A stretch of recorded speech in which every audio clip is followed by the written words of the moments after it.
शुभ सकाळ पिलामाने शिक्षा संयोग कार्यक्रम विंश पर्यायर तृतीय भाग को तुमको स्वागत। आस आज आम मिसाइल बदल में गुणा संपर्क में आलोचना करवा। पूर्व ए संपर्क में तुम्हें अनेक गुड़िया कथा शिखिच जाच तेज आस सब संपर्क में पुणी थे आलोचना करवा। थे रामबाबू बजार को किसी फल आने जाता बजार को फेरी से देखते तो घरे झील सीता और तार तीन जन सांग बस पाठ पढ़ुं तो से झील और तार सांग मानू केतोटी फल कि हिसाब कर जनवाई कहते तो सीता और तार सांग मैंने मिसी फल गुड़ी गणवा पूर्व प्रथम फल गुड़ी अलग अलग कर बाछिले। सीता बाछी फल संख्या है 5टी सेव से रंजू बाछी फल संख्या है 5टी कमला रोजी बाछी फल संख्या है 5टी कदली और संजू बाछी फल संख्या होची 5टी पिजुली।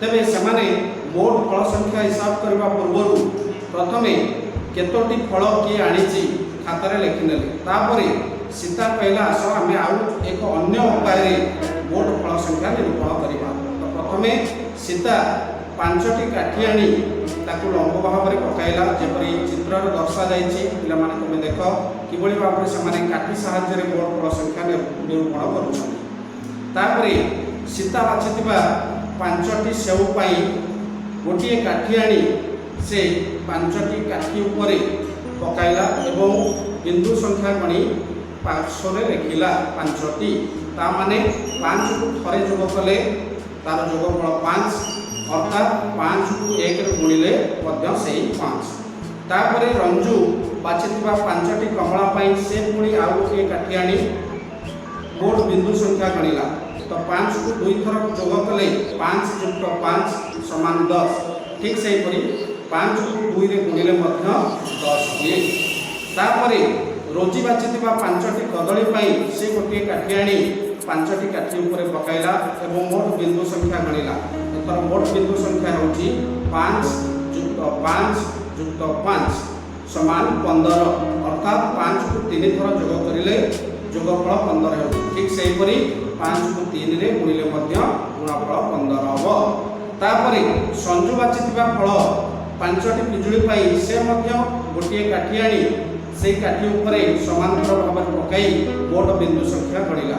एथर मोट बिंदु संख्या है 5 + 5 + 5 + 5 ताने 4टी 5 जोगफल समान 20 अर्थात 4टी 5 को मिसेबा जहाँ 5 को 4 रे गुणिबा हवा से एक कथा आम आगु शिखिचे पुणी थे जानिले। तेज एथुर आम कौन शिखिले ना गुणन होची कौन से एक संख्यार क्रमिक जोग या आम गुणफल रूपे प्रकाश करवा जदि 5 × 4 = 20 एठारे 5 होची गुणिय 5 को आम 4 द्वारा गुणन करुचे तेणु 4 एठारे होची गुणक।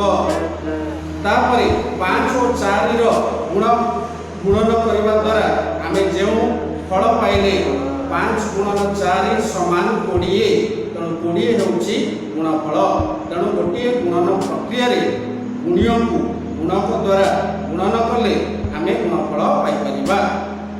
आशा करे तुम मैंने भिडियो किसी नुआ तथ्य पाई तेणु परवर्ती पर्याय तुम जोगाई दिया कार्यपद्धति तुम्हें अभ्यास कर आवश्यक हेले निज श्रेणी शिक्षक शिक्षयित्री मान सहयोग नि। धन्यवाद।